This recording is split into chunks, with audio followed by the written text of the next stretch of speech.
Olá, boa tarde.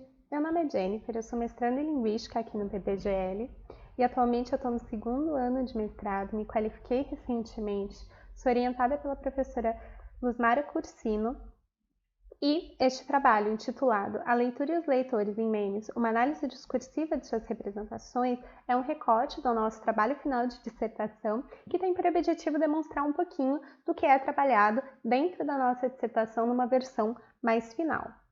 O nosso objetivo de pesquisa é o levantamento e a análise das formas de expressão do orgulho e da vergonha que são manifestas em memes que se dedicam exclusivamente ou secundariamente ao tema da leitura e veiculam discursos consensuais que circulam entre nós sobre essa prática. Nós visamos analisar o modo como o humor característico desse gênero vai explorar principalmente representações estereotipadas e explicitar condenações simbólicas, seja pela reiteração, seja pela subversão de discursos sobre a leitura, como serão expressas as emoções do orgulho e da vergonha relacionados a essa prática. A nossa pesquisa vai se justificar tanto pelo caráter recente de emergência desse gênero multimodal, que é o meme, quanto pela especificidade do nosso recorte temático, que é o levantamento e a análise das formas de expressão do orgulho e da vergonha em relação a essa leitura. É importante ressaltar que existem trabalhos que estão sendo desenvolvidos sobre o meme, como no caso da Zopo Fontana na Unicamp, Coelho na Unicamp, Santos aqui na UFSCar, que publicou recentemente seu trabalho sobre memes, e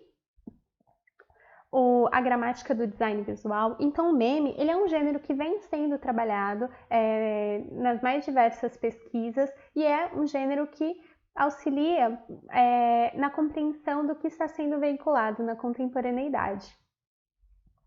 A nossa metodologia ela é pautada por uma pesquisa bibliográfica, da análise do discurso, da história cultural da leitura, da história das emoções, bem como por autores que já mapearam o que se diz sobre a leitura no Brasil, o que se diz sobre os leitores no Brasil. Para posteriormente nós recorrermos a diversos repositórios exclusivamente que trabalham com memes, quanto em redes sociais, que veiculam discursos, que veiculam memes, que trabalham com a temática da leitura em comunidades específicas, como o Booktuber, o Booktwitter, o Book Instagram, onde esses memes são veiculados mais amplamente.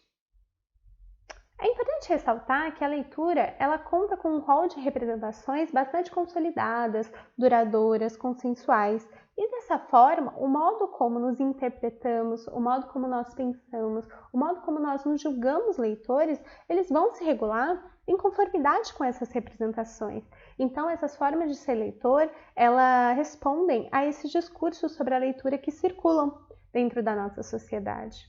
As nossas análises elas vão se apoiar principalmente na perspectiva da análise do discurso de inspiração Foucaultiana relativas às formas de depreensão no funcionamento da ordem do discurso, que regula o que será enunciável e os efeitos dessa circulação que incide nos processos de subjetivação dos sujeitos e de suas práticas e na construção desses consensos discursivos sobre a leitura. Com base nesse princípio, segundo o qual o que se enuncia vai impor, regular, autorizar e hierarquizar o que é enunciável, por quem e como será enunciável. Então, esses são alguns aspectos em que a análise do discurso vai auxiliarmos nas nossas análises. Também vamos nos apoiar nos estudos sobre os discursos sobre a leitura que já foram mapeados no Brasil. Então, autores como Abreu, como Brito, como Barzotto, bem como Impocente, que trabalha com a questão de humor, que é amplamente veiculada dentro do meme. Outro autor é o Chartier, na História Cultural da Leitura, em que nós nos apoiaremos sobre os efeitos de especificidade no modo de circulação do que é anunciado, o que esse efeito pode produzir dentro da leitura, essa análise das representações dos leitores populares também irá contribuir com a construção da nossa pesquisa, e também na História das Emoções, de Jean-Jacques Coutini, em parceria com outros autores. Também vamos nos apoiar nas relações de homologia discursiva que Cursino faz, bem como Varela e Cursino, que também nos apresentam a questão das representações do leitor e da leitura no Brasil, entre outros pesquisadores do LIR, o grupo de estudo que a Luzmara coordena, que já estuda com as representações da leitura e dos leitores no Brasil. É importante ressaltar que os memes, eles, como a Moedo Soares esclarece, trazendo Dawkins, eles são uma unidade cultural de transmissão ou de imitação. Castro e Cardoso, eles trabalham o gênero como replicador de informação. Torres apresenta como montagens propositalmente grotescas, somadas ou não a frases que vão circular, principalmente nas redes sociais. Em conformidade com Zopo Fontana, que diz que os internautas estão familiarizados, esses usuários dessas redes sociais, estão familiarizados com as práticas de textualização que imbricam imagem, som e escrita e que circulam amplamente dentro dessas comunidades. No nosso caso, uma comunidade específica, que é o Book Twitter, o Booktuber, o Book Instagram. Agora nós vamos começar a analisar um pouquinho. Essas duas imagens, elas trazem as questões das razões para não se ter vergonha de não ter lido tudo que já foi publicado. As duas imagens, elas vão trabalhar com a questão do exagero para criticar ou ironizar pessoas que dizem que é importante se ler tudo, se ler muito, se ler o tempo todo. Então a primeira imagem, ela trabalha um diálogo, né? Você já leu este livro? Não. E este? Também não. Nossa, você nem pode se considerar leitor. E aí há uma resposta através de uma imagem que o Google diz quantos milhares de livros já foram publicados. Portanto, não é possível que se leia tudo. A segunda imagem traz a questão do Boom Clat. Esse enunciado, ele é pautado na ideia de que há um usuário que pega uma imagem e coloca essa legenda específica para que outros usuários transformem esse enunciado com outra especificidade e com seu objetivo. Por exemplo, nesse caso, eu leio 365 livros em um dia e você só consegue ler um e ainda se diz leitor, então novamente a questão do exagero, 365 livros. Para criticar ou ironizar, a ideia de que o leitor é aquele que lê o tempo todo, que lê muito, que adquire muitos livros. A segunda é a ideia do leitor raiz, aquele que lê o livro impresso, aquele que adquire o livro impresso, porque só é leitor, efetivamente, e o leitor ele só se considera um leitor realmente quando ele é colocado em sua estante de livros, ele tem a tradição e os costumes de abrir aquele livro, de colocar aquele livro na estante da melhor maneira possível. Então, o discurso de que só é leitor aquele que tem o livro impresso em mãos, a valorização do livro impresso, da leitura, aquele momento de prazer de você pegar o seu livro, tomar o seu chá, aquele momento de abstração. Também a utilização da imagem do Brick, de Uma Família no Meio do Nada, The Middle, que ele é considerado um leitor culto, e aí eles trazem ele para fazer essa relação. Ler e exprimir suas emoções com a leitura.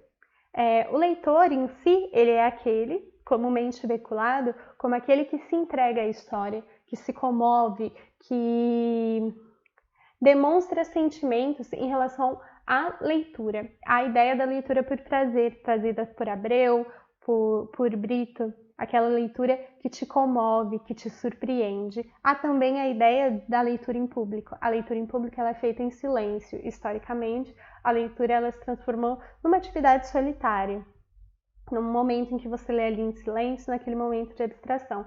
Então, em público, a leitura em silêncio comumente é veiculada dentro da nossa sociedade, para que quando você esteja sozinho, você tenha milhares de reações com aquele livro que te comove e te faz sentir diversas sensações.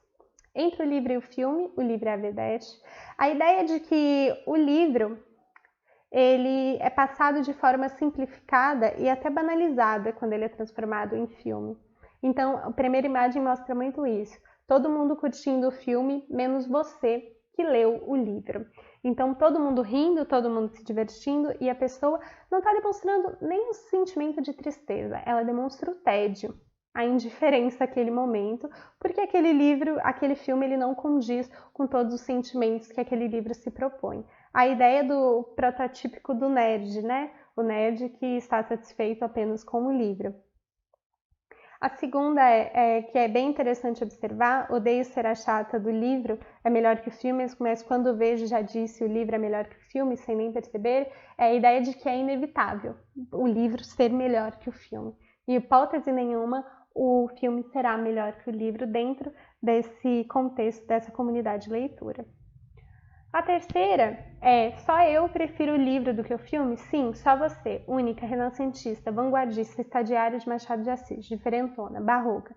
É a ideia de que todo mundo dentro daquela comunidade ele pode preferir o livro do que o filme.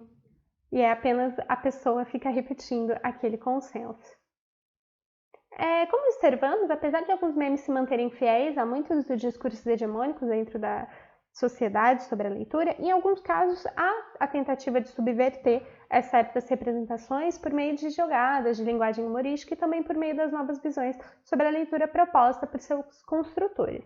É importante ressaltar que nem todos os memes eles cumprem com o papel efetivamente do meme, que é de satirizar, de ter aquele momento de humor. Muitas vezes o meme ele não atinge o seu objetivo porque ele é construído de uma forma que a compreensão não é tão facilitada. Então é importante ressaltar que nem todo meme ele atinge um objetivo daquele gênero. Por exemplo, quando se discute sobre a viralização do meme, quando você pega memes com temáticas específicas, muito provavelmente ele não teve a repercussão que outros memes que trabalham com notícias do contexto atual terão.